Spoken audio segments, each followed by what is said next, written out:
Assalamualaikum warahmatullahi wabarakatuh. Perkenalkan, nama saya Batrisya Oni Salsabila dan rekan saya Marlenatul Fitria akan menyampaikan materi perkuliahan mata kuliah metode studi Islam tentang sumber ajaran Islam.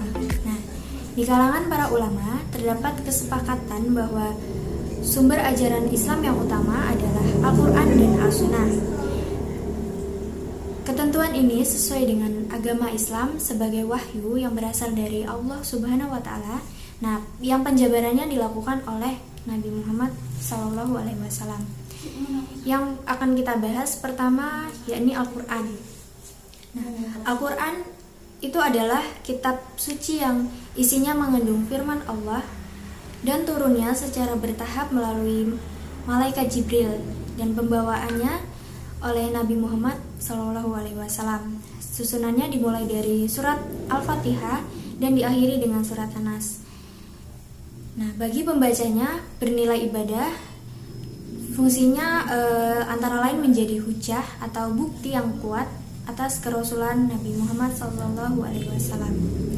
Al-Quran berfungsi sebagai hakim atau wasit yang mengatur jalannya kehidupan manusia agar semua berjalan lurus. Nah, itulah sebabnya ketika umat Islam berselisih dalam segala urusan, hendaknya ia berhakim kepada Al-Quran.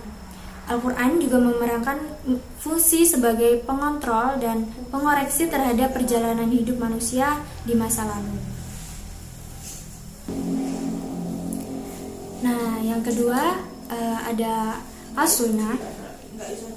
Kedudukan As-Sunnah sebagai sumber ajaran Islam selain didasarkan pada keterangan ayat-ayat pada Al-Quran dan Al-Hadis, juga didasarkan kepada pendapat atau kesepakatan para sahabat, yakni seluruh sahabat sepakat untuk menetapkan tentang wajib mengikuti hadis baik pada masa Rasulullah masih hidup maupun setelah beliau wafat. Menurut bahasa, As-Sunnah artinya jalan hidup yang dibiasakan. Terkadang jalan tersebut ada yang baik dan ada pula yang buruk. Nah, pengertian As-Sunnah seperti ini sejalan dengan makna hadis Nabi yang artinya, barang siapa yang membuat sunnah atau kebiasaan yang terpuji, maka pahala bagi yang membuat sunnah itu dan pahala bagi yang mengerjakannya. Dan barang siapa yang membuat sunnah yang buruk, maka dosa bagi yang membuat sunnah yang buruk itu dan dosa bagi orang yang mengerjakannya. Nah, selanjutnya materi akan disampaikan oleh Mbak Marlenatul Fitria. Melanjutkan dari apa yang telah dijelaskan oleh rekan saya,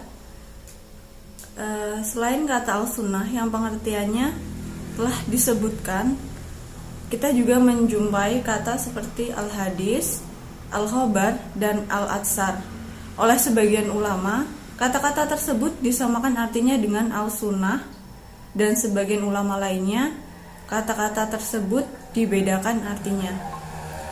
Menurut sebagian ulama, disebut belakangan ini bahwa al-sunnah diartikan sebagai sesuatu yang dibiasakan oleh Nabi Muhammad SAW, sehingga sesuatu itu lebih banyak dikerjakan oleh Nabi Muhammad SAW daripada ditinggalkan.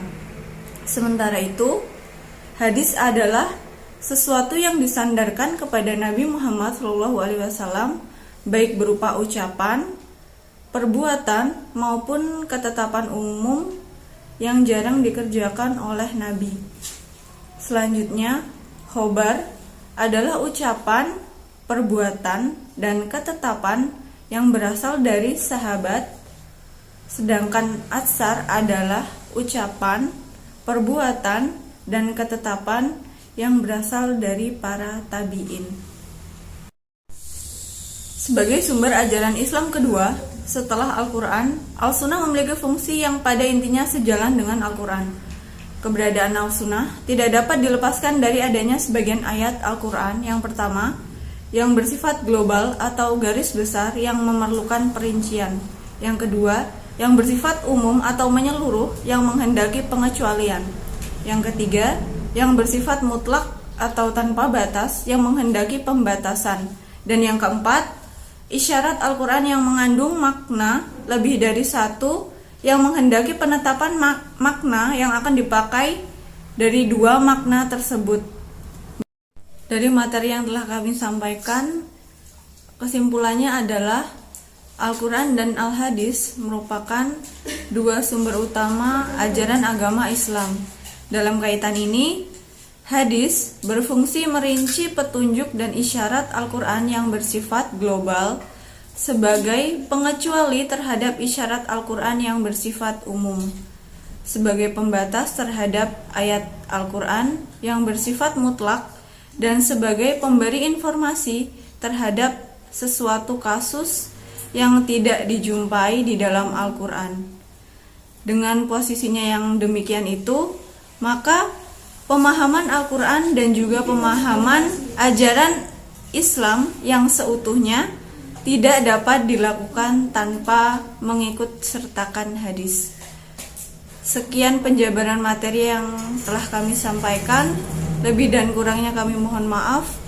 Wallahul muwaffiq ila aqwamit thoriq. Wassalamualaikum warahmatullahi wabarakatuh.